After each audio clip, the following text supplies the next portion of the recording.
Good morning, guys. Mr. Milton here. Today we're going to talk about dirt problems. At the end of this video lesson, you should be able to rewrite a variable in terms of another variable, and you should be able to set up and solve dirt problems. All right, let's jump into it. All right, first, most important question is what are dirt problems?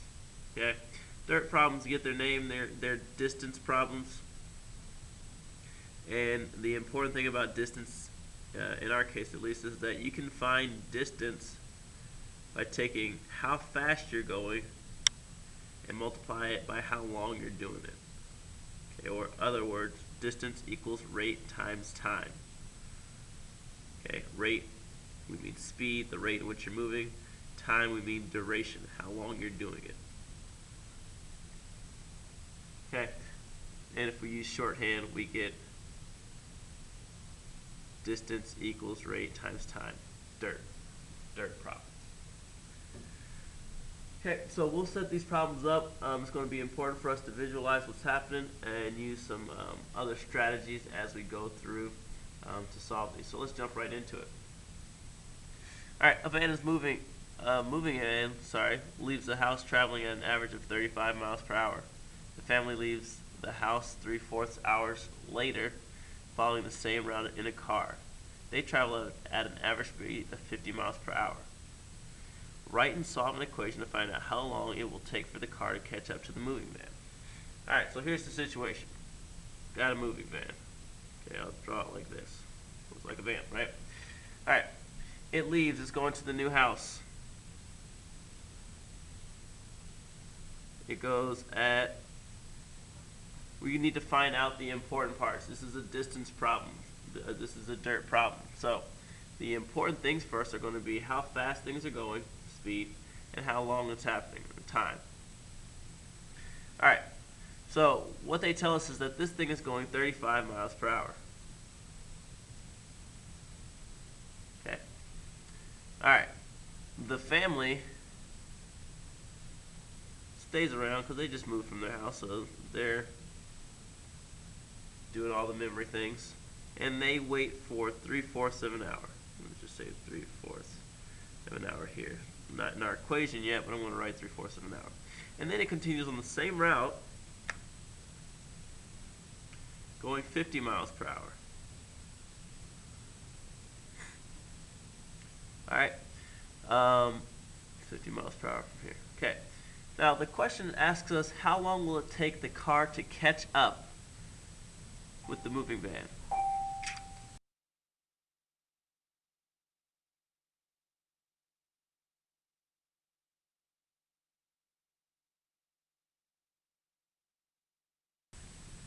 Alright, now, catch up means something in this situation.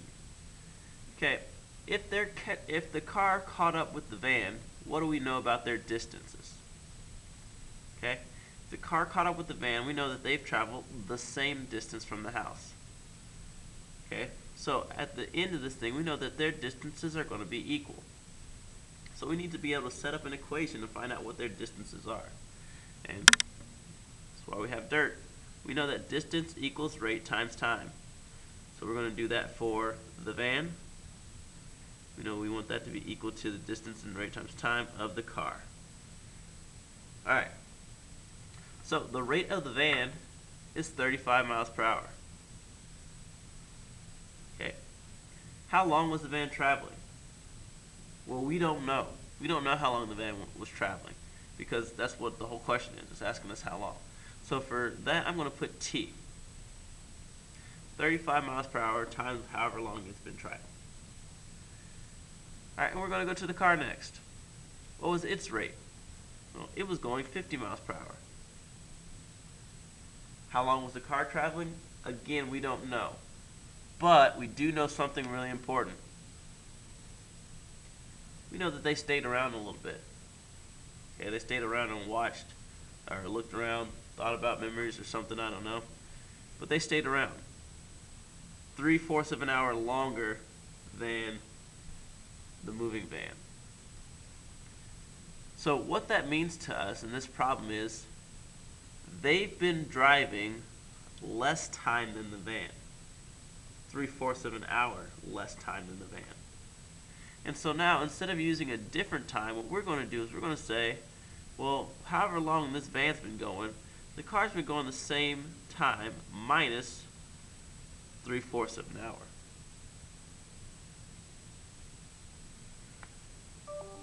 Okay? It's really important to have sound on. If you're reading this in the closed captions, I would go back, watch this video again without closed captions, and actually listen to it. It's going to be easier for you to watch and follow along and listen rather than read and do all those things at the same time as well. Alright, so here we have our equation set up. The distance of the van, the distance of a car, and now we're solving it. So we have 35t equals, I'm going to distribute here, 50t minus, what is that? 50 times 0.75, that's 3/4. 37.5. Okay. Alright. Okay, and so now I'm going to solve for x. I'm going to subtract 50t from both sides. Or sorry, solve for t, I guess. That's the thing that we're solving for. So I have negative 15t equals negative 37.5. I'll divide both sides, or negative 37.5.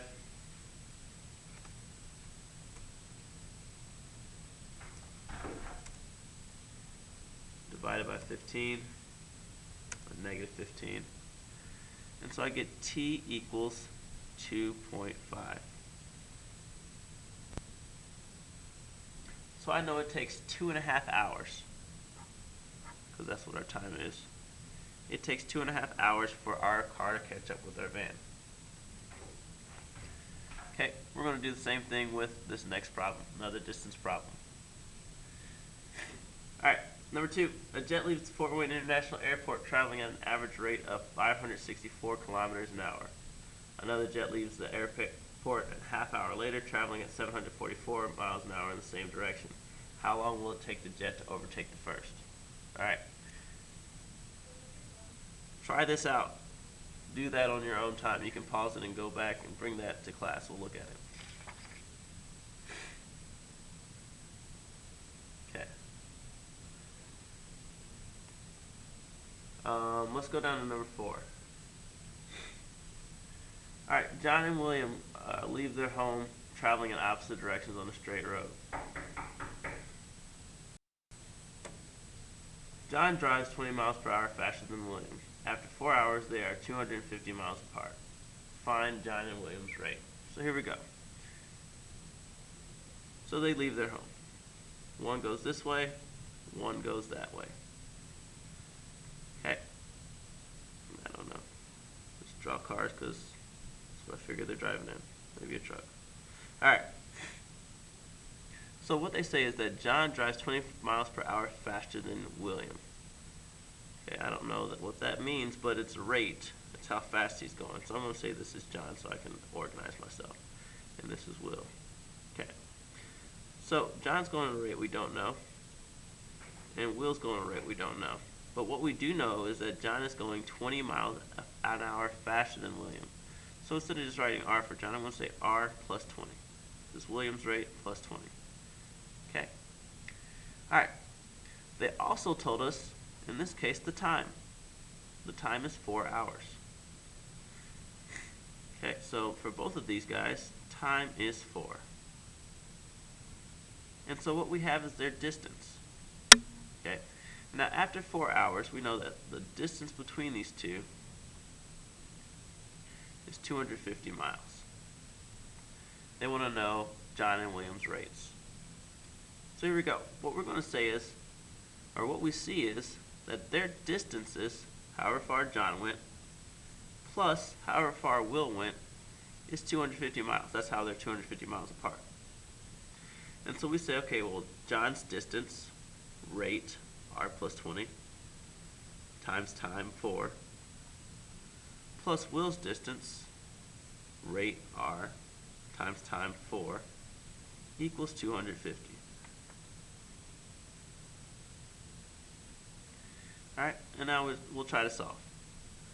So we have 4r plus 80 plus 4r equals 250. Sorry, I did that. I had to move for more space, but you see that I distributed 4r to both terms here. Now we add our like terms. We have 8r plus 80 equals 250. I'll subtract 80 from both sides. So 8r equals 170.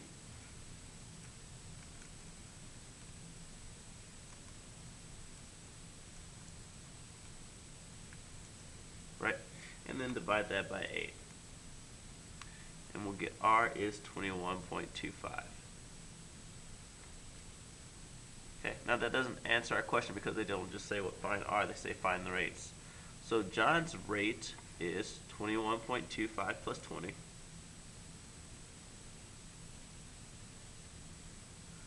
Which is 41.25. And Will's rate, miles per hour, and Will's rate is just r, so that's just 21.25.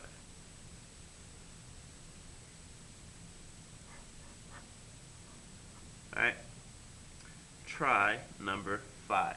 Bring that set up.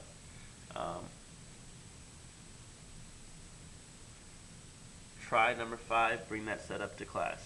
Okay? Alright, distance, rate, time problems. Draw your picture, make sure you're using that strategy. Think about what we're talking about, the distances, and we'll do some more of these problems together and really get these hammered out. Alright, see ya.